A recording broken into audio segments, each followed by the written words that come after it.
విక్రమ్ గారు ఒక్క నిమిషం శేఖర్ రెడ్డి గారు మళ్ళీ వస్తాను మీ దగ్గరికి వస్తాను.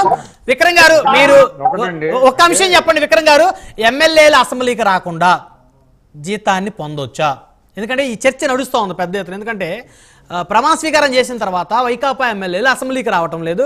సో గతంలో వారు ప్రభుత్వంలో ఉన్నప్పుడు ప్రభుత్వ ఉద్యోగులకి బయోమెట్రిక్ ద్వారా వారిని కట్టడి చేసినటువంటి పరిస్థితుల్లో ఈ రోజు అసెంబ్లీకి కూడా ఒక బయోమెట్రిక్ పెడితే అటెండెన్స్ని బేస్ చేసుకుని వారికి శాలరీ ఇస్తే బాగుంటుంది కదా అనేది నా అభిప్రాయం. మీరేమంటారు? అంటే ఒకటండి, అటెండెన్స్ ఎప్పుడు ఉంటుందండి. బయోమెట్రిక్ కాకుండా మామూలుగా రిజిస్టర్ ఉంటుంది, వచ్చిన వాళ్ళందరి సంతకాలు తీసుకుంటారు.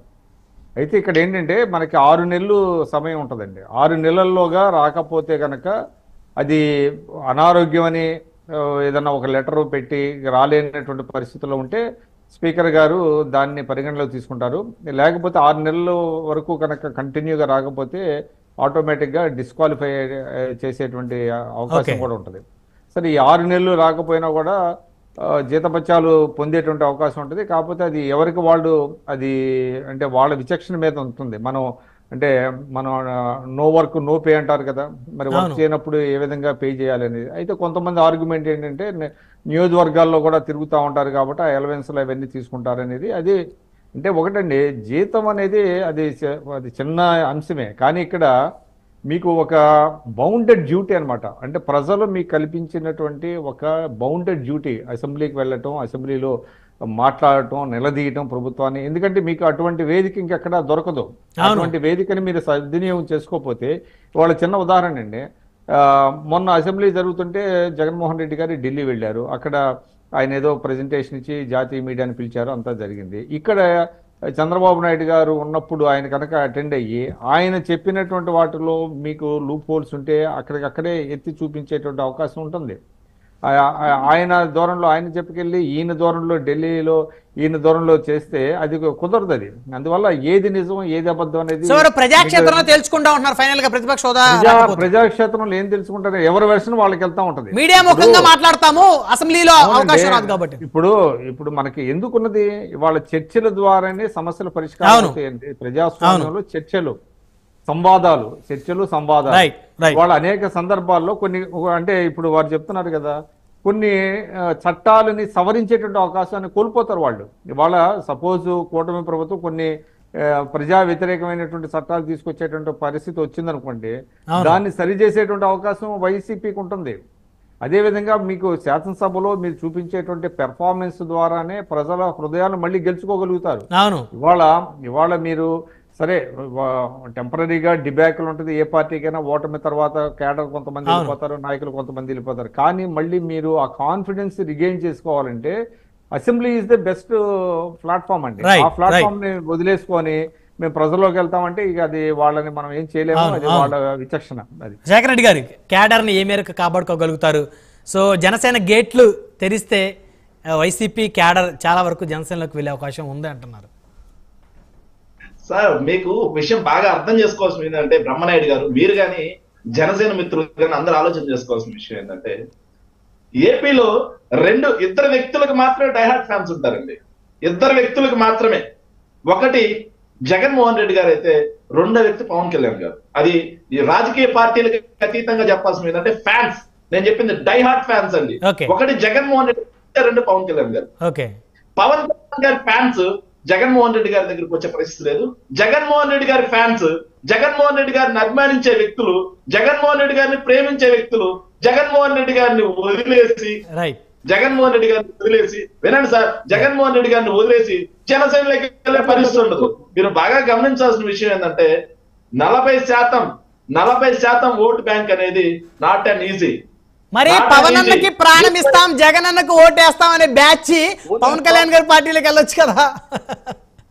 ఒక విషయం అండి, పవన్ అన్నకి ప్రాణం ఇస్తాం, జగన్ అన్నకు ఓటేస్తాం అనే బ్యాచ్ జగన్ అన్నతోనే ఉంది. ఉంటే ఏది 11 సీట్లే కదా, ఉంటే 11 సీట్లే ఏంటి సార్, ఉంటే కనీసం ప్రతిపక్ష హోదా వచ్చేది కదా. 21 సీట్లు వచ్చినా గానీ జగన్మోహన్ రెడ్డి గారితో ఉన్న బ్యాచ్ పవన్ కళ్యాణ్ గారితో వెళ్ళాల. జగన్మోహన్ రెడ్డి గారి క్యాడర్ ఎక్కడికి పోలేదండి, క్యాడర్ ఎక్కడికి పోలేదు. ఓటు పర్సెంట్ అనేది. మహేష్ గారు మీరు కూడా రెస్పాండ్ అవ్వండి, కంక్లూజన్ ఇవ్వండి, సమయం తక్కువ ఉంది. సార్ కానీ శేఖర్ రెడ్డి గారు ఏమన్నా చెప్పండి, ఒక మంచి మాట అయితే చెప్పారు సార్. జగన్ గారి ఫ్యాన్స్ జనసేన వైపు రారు, పవన్ కళ్యాణ్ ఫ్యాన్స్ వైసీపీ వైపు రారు, ఖచ్చితంగా అయితే రారు. మా జనసేనలో ఉన్న ప్రతి ఒక్కరు కూడా పవన్ కళ్యాణ్ గారి ఫ్యాన్స్, పవన్ కళ్యాణ్ గారి క్యాడరు, పవన్ కళ్యాణ్ గారి కార్యకర్తలు. ప్రాబ్లం ఏంటంటే మా దాంట్లో ప్రతి అభిమాని లీడర్ అయినాడు.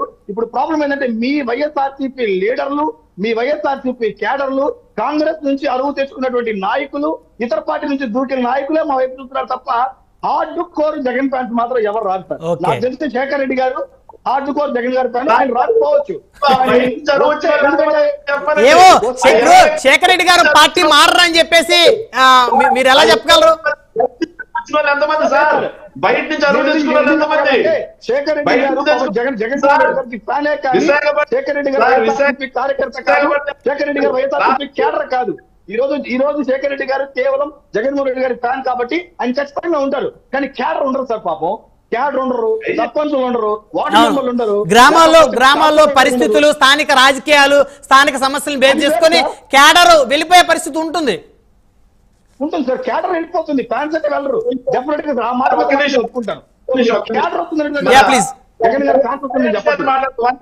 1 minute మహేష్ గారు మాట్లాడుతూ మాట అన్నారు, ఏమన్నారంటే మేమంతా అరువు తెచ్చుకున్నాం అని చెప్పి మాట్లాడారు. సార్ మహేష్ గారు మన 21 మందిలో ఎంతమంది అరువు వచ్చారు సార్? చెప్పండి, మన 21 మంది 90% ఎంతమంది గెలిచారు చెప్పంటారు? నన్ను చెప్పంటారు.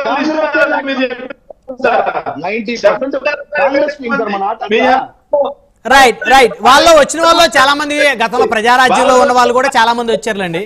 ఇప్పుడు పంచకర్ల రమేష్ గారు లాంటి వాళ్ళు, అదేవిధంగా ఆర్న శ్రీనివాస్ గారు లాంటి వాళ్ళు గతంలో ప్రజారాజ్యంలో యాక్టివ్ గా పనిచేశారు.